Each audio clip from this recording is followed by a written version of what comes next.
Hello, Will Galloway, Spinners of Yarns, Series 3 with Jaqui, Loye-Brown and Diana Brown. Nice to meet you. Hi, guys. Right. Kind of like we always start at the beginning, so let's start with Jaqui. Where are you from? No. Right. Originally, well, I've got a Jamaican heritage, my parents, but I'm born and bred in Birmingham, the Midlands, and hit London in 1989, and I've been here ever since. That's me. That's it. That's where I'm from. Diana. Yeah, I was born in West London. I was born in Sutherland Avenue, W9. And I'm a Londoner, really. Yeah. But you both have a connection through singing, which is really your start in in entertainment, let's say. Yeah.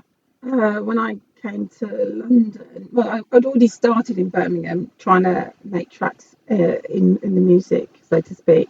I was in a couple of live bands, indie bands. That's what we were called then. And then I got a minor record deal with an indie label with my first single, Chilean Groove Gangsters, Jump to the Beat. Where they sampled, and that was like the first time people were starting to sample with the keyboard and things, so it was new technology. And then when I came to London in '89, I managed to get myself a deal, a major record deal with Virgin, one of Virgin's labels called Siren, and then the music cycle started there, ongoing until I say 1999. I think that's the last time I put anything out. What made you get into singing in the first place? I love George Michael, Michael Jackson. I just think it's one of those things for some people, and I'm one of them, where I like music. It's in you, it's innate, and I like shaking my body. I like the way my body feels. I like the whole performance aspect of it. And I had a little black brush that I sang into, and it just felt natural. I didn't believe I was a singer, and to some extent I never really did, but I just felt like I'm going to have a go because, I saw Sunita, saw Bananarama, and I thought, come on. And the initial spur was to be a backing vocalist, so I didn't have the pressure of being up front and just enjoy the lifestyle that music business would bring. So that's my idealism. That was my idealism of the industry when I was a teenager. Weren't you coaxed into it? No, not really. No, I wasn't coaxed into it. I fell into it. Okay. I fell into it. How did that happen? Well, initially, because my sister got me in my first band. I was sitting outside the pub wall where she worked on a Sunday, and she just decided to kick me up the proverbials when she saw a band coming past with the drum kits and the guitars, and she said, I thought you wanted to be in the band. There's a band. And I said, no, I do, but not this band. She says, why not? I'm going to ask them. And then she just shouted, my sister over there wants to be in your band. I wanted to die, I've got to say. I was just really, so I cringed, and I thought, well, I've got to outplay her. And the band said, well, we're only over there rehearsing. Come up. And I just looked at my sister and I thought, well, I'm going up. And the rest, as I say, is history. That's how I actually got into it. Pressure. From a sibling, yeah. But you're happy that you did it? Yeah, I have no regrets. I'm cynical for being in the industry. Yeah. I'm very, very cynical because, you're meeting all kinds of people. I don't know if you're meeting all kinds of people. You're meeting a certain demographic of people who aspire to not just the music, but the whole business of it. So it's a particular kind of people, don't you think? Because when I go back to Birmingham and my friends that aren't in it, they just see it as this little world. And it is actually, when you come to think of it, when you look back, it's like, you've got to sort of say who you are, be up front, who you are, what you're doing, and sort of believe it. You're not no imposters. Yeah. You've got to sort of have a big chest about it. So I learnt to do that, and it's taught me a lot about the world and taught me how deceptive things can be. What we see on the front and what's really going on behind the scenes. Two different things. Yeah. Two different worlds. So Diana, what was your introduction to singing? I think Barry K. Sharp introduced me to singing, really, because I didn't know I could sing. When I was a little girl, I used to sit in front of the fire with my mum. She was sitting in a wheel armchair and I was sitting in front of the fire thinking, yeah, if I become a hairdresser when I get older, then I can fund myself to become a singer. But I didn't even know that I could sing. So when I met Barry, I think I was 15 when I met him, we started going to discotheques and blah, blah, blah, blah. And we just got together and done this thing called Diana Brown and Barry K. Sharp. And no, it was Diana Brown and the Brothers, or something like that. That's how it first originated. I was in Italy. He called me up and said, Di, you want to start a band? I goes, yeah. What, Diana Brown? And he goes, the Brothers. Or he said Diana Brown and I said the Brothers. And that's how it started. Yeah. You know, rehearsing. Yeah. I didn't know I could sing. You get thrown into the deep end and then you have to. Yeah. You know, but I was singing songs that I was writing with him. I wasn't singing like covers or anything like that. Yeah. So it made it easier. Yeah. If you have to sing a cover, you have to be really good. You know? Yeah. And so and then my band became the Brand New Heavies when we split up. They became the Brand New Heavies, and then Galliano with Femi. He wasn't part of our band, but a few of the others were. And that was my introduction to singing and performing. Yeah. Yeah. You know, but I was a natural, I must admit. I was a natural and I didn't have the nerves or anything before I went on stage. I went on stage, I'd done my job, always had a good old dance, which I loved, and I was happy.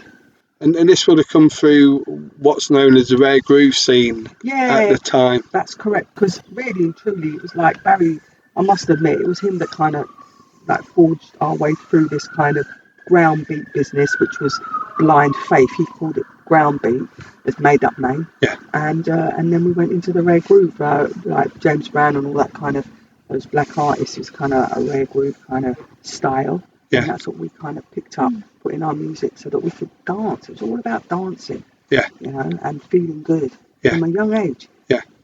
So this would have been, because we spoke about that when beforehand, where Cat in the Hat and Black Market. Yeah, Black Market came from this guy who when I was working in the Girls Sassoons. Yeah. His name was Rene Gelston. And he said to me that he was opening a shop in Soho. And did I know anybody who did I know anybody? And I goes, yeah, Barry K. Sharp, DJ and all that. And that's where Black Market came from. You know, DJs, yeah. But it was different back then, London, wasn't it? You could go out every night of the week. Because we were younger, you know, Yeah. and there were places to go. And it was great. It was really, really great. You had your scene, your clique of people. It's like what Jaqui was saying. It's like when someone that's not in the music business, you look out and you think, but it's quite difficult to get into the music business as well, and to be respected and to have a career, even if it lasts 2 years or 1 year, or maybe 10 years, you know? Yeah. So, like that. but that was also quite exciting at that point with Rare Groove, because I moved to London in '87 and lived there for 6 months, and that was the height of Rare Groove, I would have said. Well, I think in '87, I think it was the beginning for me.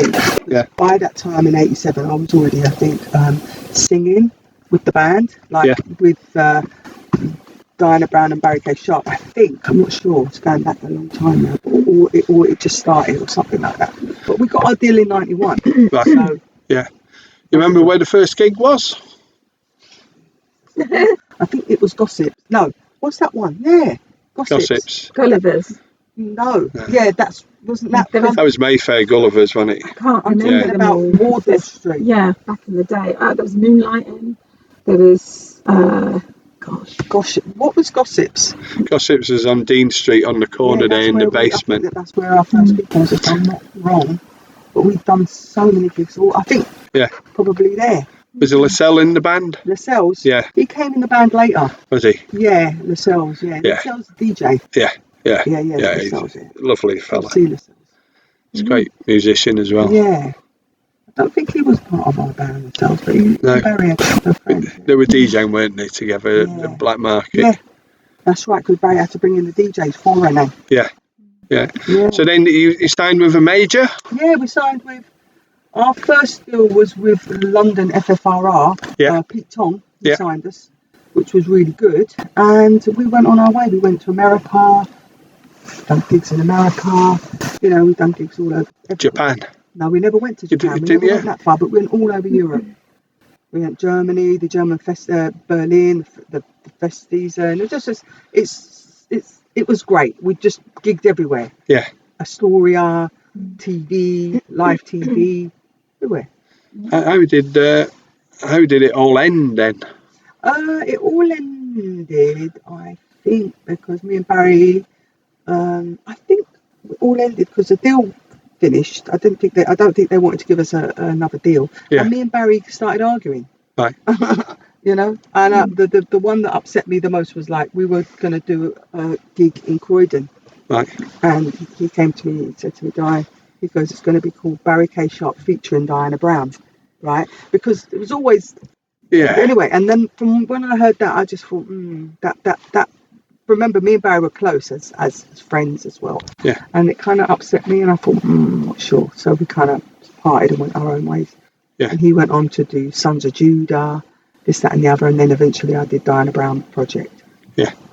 So then, because you released you featured on a lot of backing vocals and songs that you might not have been credited on. Well, I've been credited and not credited. So, for instance, after the deal with Virgin, our track didn't come out. So we went up and we recorded with the likes of. We used like 808 State Studio up in Manchester. Yeah. We were in what's that bloke from Sledgehammer? What's his name? Peter Gabriel. Yeah. His studios in Oxford. Yeah. We did everything. So I had all the and Townhouse, and we had like Melanie from Sub. Yeah. Melanie Williams. Yes, Melanie Williams. She did backing vocals on my track and stuff. Yeah. Like You Had Skin and. Yeah. And still they liked the B-side, like the song that I wrote, and the guy I was working with didn't like it, was upset about it. It was egos at play. Yeah. And they said, well, if we're going to do anything, we're going to do the B-side, which was called Crazy, and so that fell apart. And we didn't take up our second options, but I went over to the Pete Waterman camp through a friend when I said, I was crying about my deal. Oh my gosh, can't believe there's not going to be another track or anything. And then so I went to Pete Waterman Studios and I was working with an outfit called Anti-Capella from the rave scene, which was really kicking off in the 90s. And I just thought, well, I'm in the building, let's go. And I went on tour with that to Japan. We did Midam. We did in the south of France, and we did all sorts of, we did all sorts of TV, Hitman and Her, and then from there, I met an outfit called Praga Khan, who are major players in the rave scene, and they took me on board, and then I joined their label Antler Subway, which is based in Belgium, and I toed and froed from Belgium between 1993 through to about 99, and recorded many tracks, and some are discos, they're experimental, and I never really listened to them because I'm a jazz funker at heart. I like my soul. I was going, what am I doing? And I'm just singing these riffs and top lines. And I've been credited on quite a few. And but one of the best things I did was when I fell into Creation Records' lap, and Ed Ball, one of the guys behind the label, he's got an outfit called The Times. I think he was behind Love Corporation and a few more, and got me on board to do backing vocals on an album called Commercial Alternative something else album. So I discovered that, and I'm credited on all that. And we did Creation on Drugs at the Albert Hall. So that was a massive gig because all of the big players on Creation Records was there. Yeah. And all I could think about was Blur.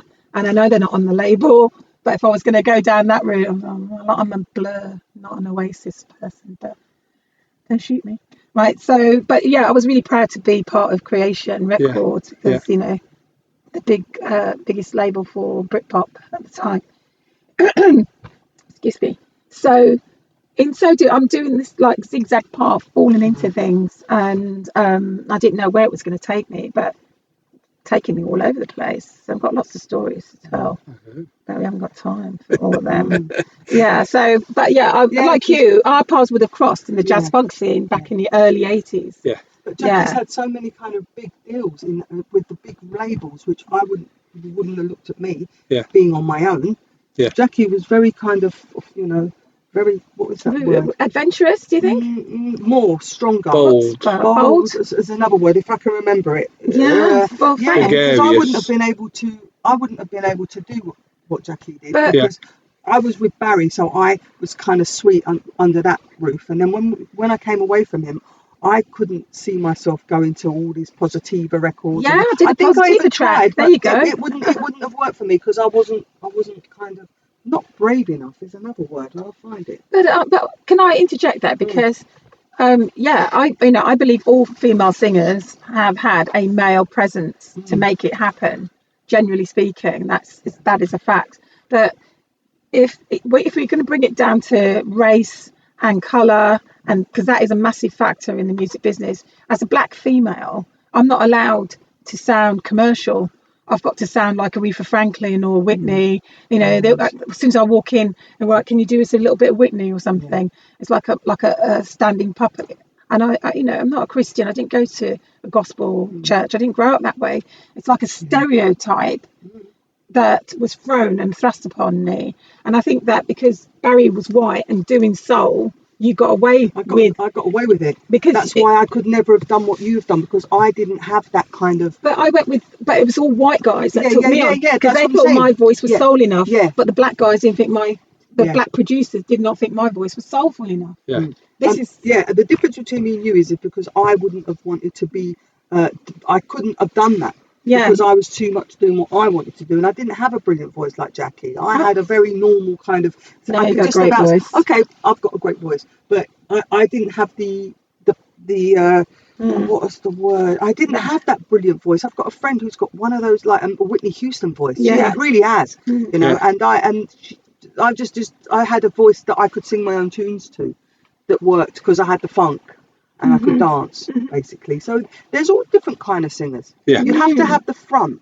Yeah. Like there's loads of singers that are were top of the pops. They couldn't sing a word. No. It's who they knew, what they looked like, Yeah. how they danced. If they could dance, if they were dancers, You know? Yeah. So it's all to do with that. It's not to do with in this country. Oh, you've got a voice like Whitney Houston, because there's very far and few between black women voices in this country that sound like Whitney Houston. Well, I don't know. I just think up and down all the churches there are. Oh well, but but they don't go mainstream, do they? It's not their fault. I'm just saying that the industry plays games, and this is why you find yourself falling into certain categories, because it's all about categories. What genre are you? What genre? Yeah. Because if you looked at someone like Skit, Skunk and Nancy, right? She did rock. Oh, yeah, that's right. Where was she going to go with that beautiful voice and do kind of like love songs, like soft, sweet love songs? She had to go into the rock belly. Yeah. And that's where she made her money, and that's how that's how she did really well there. Yeah.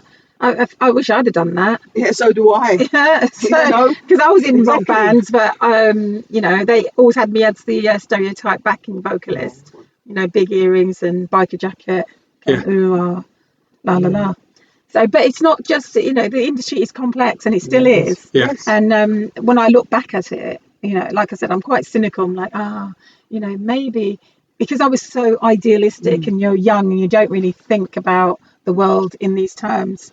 Yeah. You just keep going. Yeah. But once you get like I am now, try that. That ball would not work with me now. Yeah. No. So it is what it is, and I can't believe we did anything at all. True. Given what we know, how sexist and misogynist it is, I can't believe we did anything at all. I So think I'm if really you're proud. a girl that's out there, you will make your little show, and you can make your little name, and then you have to go about your business doing other things, unless you will, do other things to get up the ladder. Like sleep around, this, that, and the other. But if you're just a nice girl and you meet someone that thinks you're great, like Barry thought I was great, and he pushed me, and we went together and we had a great time dancing, and part of the master plan and all the other songs that we did on the album. I was happy for that. But oh yeah, so when me and Barry did finish, then I got a deal with Indochina. And I did. Oh, before that, I think I was with Arthur Baker, Love in Return. Yeah. And then after that, it was Indochina with You Shouldn't Lie. You know, so yeah, slowly swings and roundabouts. Yeah, slowly. Yeah. You know? But without us, I always say this, without the also Rand and the other players that we happen to be, the big players would have had nothing.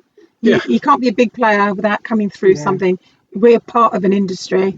We make up some of the numbers that make the industry. We count just as much as the people that are number one. Because without us, you can't. You need numbers. It's like a football league.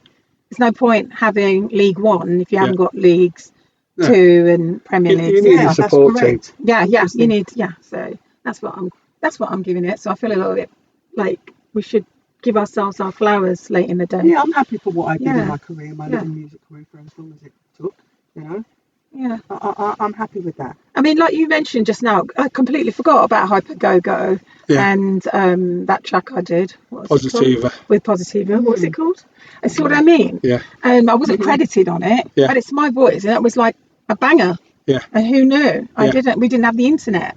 Yeah. That's another thing. We were doing everything on analog. And so there's no knowing where your track's being played, how it's being played, nothing. You can't track it, but I'm tracking it now. With MTPS. I'm tracking it now. PPR. PPR. Yeah, it's all on YouTube. I'll take it all down now. Take it all down now. I was lucky because Barry was very clever and he made sure that we'd done everything properly. Yeah. So I still get my PRS and MCPS, and I did that with Arthur Baker. I got my MPS and everything, everything like that. Have you got some music that you've recorded in recent times? No. I have about 19 tracks that I actually recorded that needs a producer. Yeah. But I came away from that. I was, I think, downhearted, and I knew. The last thing I did was in 2010 with this guy that I knew. Right? I produced a couple of tunes at home, and he tried to get me a deal. But he realised he couldn't do it because now when you want to go and see a record company, you've got to put your CD or whatever in there in this little thing, this metal thing outside the record deal, outside the record shop, the record company or the publishing company, and it didn't work. Yeah, it couldn't work, So I've got my music at home and I've got all my lyrics, and if anyone who's a producer wants to come and produce me properly, I go down. But I'm an author now. You do move on. Yeah. Which is where you two come in with the two brown owls. Correct. So because you never knew each other whilst you were singing. No. How did you meet then? We met in a book club, a writing group, should I say, locally in Portobello. Yeah. And so it's a group of over 40s women. And as the time went on and we all got talking with each other, that's when I discovered Diana. So I didn't know what she looked like or anything. I knew the track, the master plan track, but I didn't know what she looked like or sound like anything. So when we bumped into each other, I thought, oh my goodness, our paths must have crossed, but we couldn't figure out how or where. Yeah. But it had to have. I was on the jazz funk scene as much as you, and the Horseshoe has come down to London every week, and we was must have been hanging out at the same places, and in the 90s especially. I raved like a crazy Trojan back then, and I was acid jazz. I was all over it, wherever Giles Peterson was playing and whatever they was doing. So I don't know how we ever met. So we got talking, just trying to suss that out. And we both live in the same area, and we've got dogs. Yeah. And I'm like, we still never bumped into her with the dog, and it was one of them. So once we got talking, and we discovered that we both like poetry, we like writing, just written a manuscript. I was in my master's at the time and going through my manuscript. We just thought we should do a project together. Like, it's natural when you're musicians to do a collab. Yeah.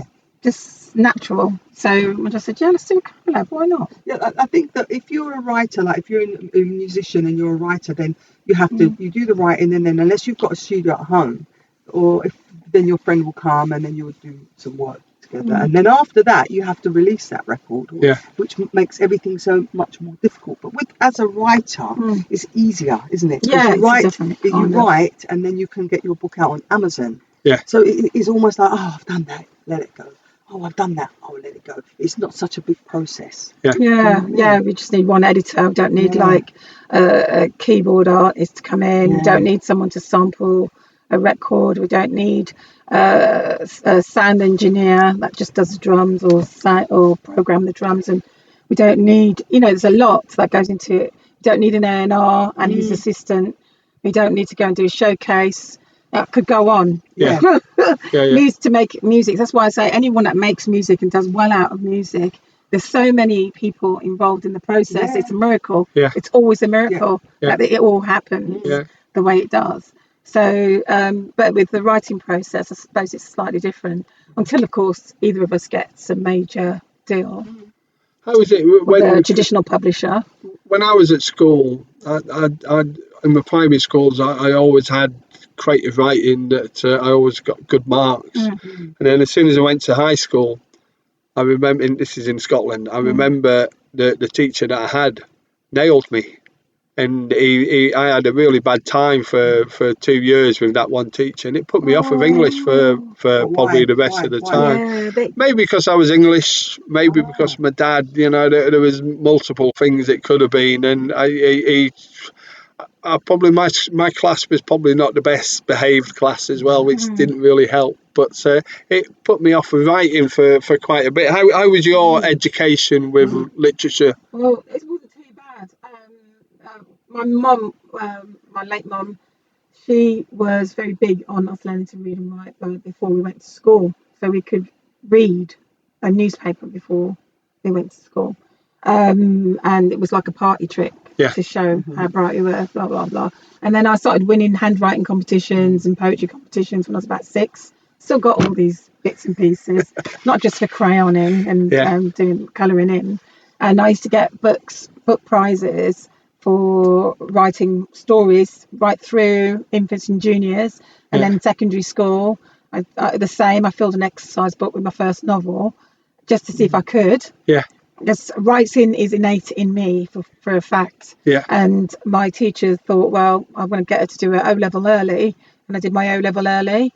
And so it's always been there. That's good. But, if I was from a middle class family, sorry to say, but I was in Birmingham, in the city, urban city, or whatever you want to call it, in an inner city. And access to where I go from there just wasn't available to me. Didn't know how to become a journalist. I really wanted to be a journalist. No, these careers wimp people. We hate you, what you've done to the world, with a passion, because everyone's got this story about the careers people, and it steered me away. And I thought, well, I never knew how I was going to do it. So any outlet thereafter I could find to do some writing, I did it really. So. That's good. And you, Diana, how was your education? Well, I left school with no GSE, what is that called? GSE, CSE. I left school with absolutely no qualifications whatsoever. When I was younger, I was good at writing stories because I was looking at one of my reports and it says Diana's very good in English, but she's very easily, what is that word? Led. Or lack of attention. I used to like writing stories, but I never thought that I would be a writer. Never in a million years. So I'm really happy that when I was in Italy that I managed to start writing the book called Have Some Respect, because I was with a boyfriend at the time and we were splitting up, and I just thought, have some respect, man. And I wrote that as a title, and it went on from there. So fate maybe. Did that get published? Well, that's my manuscript now. Okay, that's the right. Big manuscript now, which I'm trying to get an editor actually to edit it properly. Which was quite expensive, but But I never knew. And now we've been writing these kind of pamphlets. We wrote the first pamphlet, which is prose, wasn't it? Yeah. And that's got short stories. And now we've got another one coming out. Yeah, the second one's due out soon. We keep saying it, but it is really.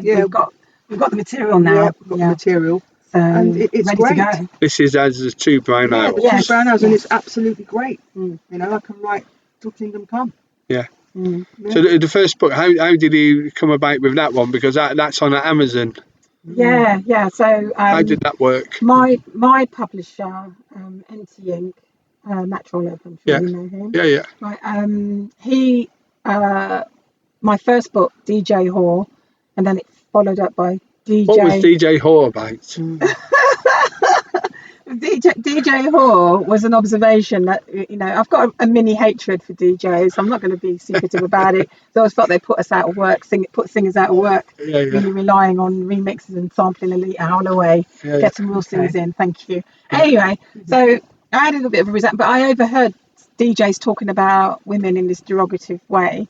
And I thought, but it's a good name, though. There's something about it. And I just thought, right, I'm going to make a book out of that at some point. And just being on the house music scene, and I just found that the women on that scene had a different sensibility to what I've come from, jazz funk, which is just like natural, drink a bit of Lucozade, and we're off. But this is a whole thing and a lifestyle, and I found it fascinating as observing from the outside coming in. And then I just got cheeky with it, and on holiday thought, right, I'm going to write. I've got my iPad out, and I wrote every night for 14 days about the club scene and just my observations, and created a few characters around it. It's essentially about a female who goes from wine barring into the house music scene, and she fully immerses herself into it, and all that entails, all the renegade activities. There's some words for it, but I never seem to know what they are. Right. So some dodgy. So, and it's a tongue in cheek. And, it's quite it's got purple prose in there as well. So it's a little bit of everything, and everything I mentioned is something that anyone on the house music scene would know somebody that did that.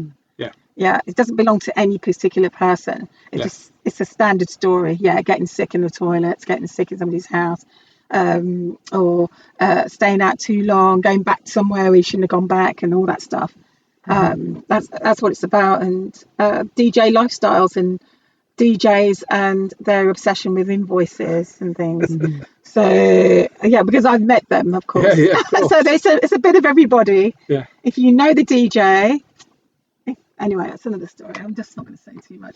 But then that followed up with DJ Wags, Housewives of House. So they're much older, women are older, and their parents, and bringing up children whilst they're still on the house music scene, and how they navigate that with teenagers. And that the third one in the trilogy is Grandmother, and that is Gram with a GRAM, if you know what I mean. And she's serving up in that. The protagonist is it's about her, and so it tells the story of the house music scene. But I don't think there are any books out there that tells the story in the way that I do it as a novel. And with strong female leads. So anyone wants to do the dramatization adaptation, let me know. So you can find the books on Amazon? They're all on Amazon. So just look for Jaqui Loye-Brown, and it will all come out. All stuff and the poetry. So I've already got this label that was willing to look at my work, and I suggested, well, look, keep it in the music vein. Diane and I might want to do a project. What do you think? And it got the okay. So because NT Inc., the publisher, always likes to have everything on a music tip. Can't just put anything on there. Just likes to have the music element to it. So we were able to do that. Nice, easy to work with Matt. So and that's how we got going. What other books has Matt done? Mr. Pike's is his big one, about Tony Pike, who ran the Pike's Hotel in Ibiza, San Antonio, and his adventures back in the day from the 70s to the 80s, including people like Freddie Mercury, Grace Jones, get a mention, of course, Wham and George Michael. The pool there was the setting for Club Tropicana, famously. So that was one of his biggest books. He's got one out called, the latest one, what is it called? Shame on me, I can't do it. Code, something to do with radio. It's a radio station. Centre Force radio station. Centre Force FM something or other. So I wouldn't mind, but I did supply some of the photos for the book.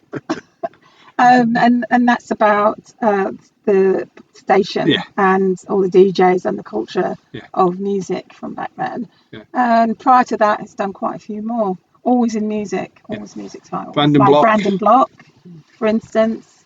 And but he has other things on the side, so just have a thumb through. Yeah. You know. So Two Brown Owls released Prose as the first book. Yeah. Prose 2 is coming next. When's that out? Probably by the time you put this out. Okay. Yes, very, very soon, because we've got. Yeah, we worked it the other day and we sorted it. We know the titles. Yeah. So I think it's going a bit more in your face, a bit more activist led. Yeah. There's a lot of troubles going on, isn't there? Yeah. More than usual. So we cover those from climate change and war, and stuff. So women, men. Yeah. Italy. No. Conad. Conad. It came to me about 5 minutes ago. I was like, when can I slip it in? Conad. Sorry, that's a shop in Italy. in Tuscany. Yeah. Supermarket. Yeah.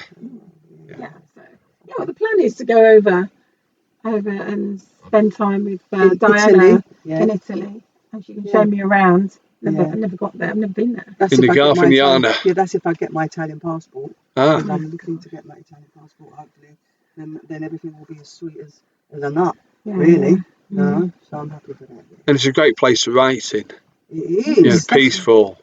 So peaceful over there. It really is. Compared to London. It's and this is it. When you get to this stage, you've got all the stories anyway, because a lot of writers need stimulation so that they've got some ideas. But when you get to this age, we just need the peace and quiet. Yeah, we've got that's correct. Stories are just making noises in our heads. Characters that we've met. That's correct. So peace and quiet would be great. So how did Prose go down? Really well. I think we've got quite. Have you not seen the invoice, the stats yet? Have you? No, but I heard. We were on it the other day, and it was about. Anyway. Yeah, we were going to look, weren't we? But I think we've done really well. Good. Really shockingly. Good. We sold a lot on the launch. Yeah. Quite a fair. Where was the launch? The Electric Soho House Electric bar, and in the library there. Yeah. Had a private function. Did you do any readings? Yes, we did. We both did a reading each from. Was it online? It's online. It's on YouTube. So just search Two Brown Owls, and pretty much everything's going to come up. So we're everywhere. We've got a podcast as well. On Dutty Sync Drama. And we have a whole series. So 6. 5 or 6 there. And what else have we got? So just put Two Brown Owls or Jaqui, Loye-Brown or Diana Brown. These things are going to start coming up. We're on TikTok. How do you do TikTok? I'm too old for TikTok. Oh, TikTok's very simple, isn't it? Gosh, it's a necessary evil. Yeah. Is it? Yeah. Well, we've got it. How does it work? Because I don't. I'm seems to be. It's a different world for me. Yeah, it's quick. It's your films. All the films go. You have to flick up. Yeah. And if you don't like anything, just flick away. Okay. Oh yeah. You can see all this thing. It's very interesting. And then people post. Well, this is it. And the more you like something and spend time looking at it, the more of the same they'll give you. Okay. So the algorithms work like that or something. But people who are in sales seem to have done really well out of it. Yeah. And there's such a thing as book talk as well. Hashtag book talk. What's book talk? It's a hashtag that works really well when you make a post on there. So I'm still getting to grips with it. I do social media for a living. And I'm like, well, I've got to adapt and still getting to know it. But it may be banned because it's in discussion now in America. I saw that, TikTok. Oh, right. Because of, let's not talk about it, but it's very, very political right now, football, because America want to buy it out because they don't trust the owners of it at this present time. It's actually right on the table right now. And the implications of banning it would cause ruptions because let me not go into that. No one's listening. No one's listening to that. What do you do? Do you do readings from your short stories or poems? You can do whatever you want. You have a profile. You have a profile where you put everything on your profile and then people just tick they like it, they like it, whatever. And it's just another kind of one like that, isn't it? Yeah, Another like medium. Instagram. Yeah. It's just shorter and quicker. Yeah. And I just think the younger people have not got the attention span, Yeah. and that's why it's so appealing. Yeah. Flick, Yeah. flick until you see Okay. stuff. But there's some interesting things on there. There are, Very interesting topics. The rabbit hole is different. Yeah. I've just never ventured deep down into that rabbit hole, let's say. I just sort of forced it. Yeah. But the thing is, it's some interesting stuff on there. So you shouldn't be worried about not going on there. You should go on there. I think I've learned quite a lot, and I've seen quite a lot of things.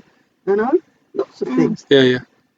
How to make a face balm, for instance, or what's going on in America, or so many different things that I've actually and nostalgic things as well. But everything you see on there is actually on YouTube. Yeah. But they've just done it in tiny little bites. And if you want to find something, then you'll find it, and then you go, because there was this thing called Silogen. There was this guy that came up and he was talking about what's going to happen, what's happening in the earth, and this, that, and the other. And then he said everybody needs to get Silogen. So I thought, what's Silogen? So I looked at Silogen, and basically it's it's collagen for your face. Okay. It's a kind of collagen for your face for melanin. Yeah, yeah. So it helps with melanin.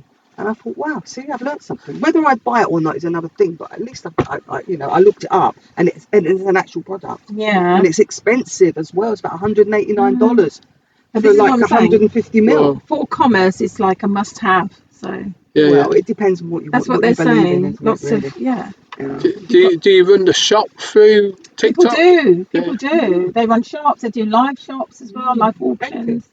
I don't get that side of it, so I'm just doing enough for my clients, and that is post video, find the decorations, use the voiceovers, bit of text, bosh. I haven't gone any further than that, so I've got to write a book. Yeah. It got does books take to time. write, so- Life comes, when you're writing, you need the space and the time to do so many things, and then you need to have the kind of your headspace to actually write as well. And TikTok does clog up the headspace. It does and kills time. Yeah, it does. Yeah. So being a writer, you have to be disciplined as well. Yeah. Really. Yeah, clear the head. So 2 Brown Owls have Prose 2 forthcoming. Yeah. And then what's next after that? Prose 3. Yeah. Okay. And then Prose 4 will be all short stories, a little bit longer. Yeah. About 2K each. Yeah. So that'd be a bigger, more in-depth tome. So, yeah. Thank you, Jaqui, Loye-Brown and Diana Brown. Thank you very much indeed. We are the 2 Brown Owls.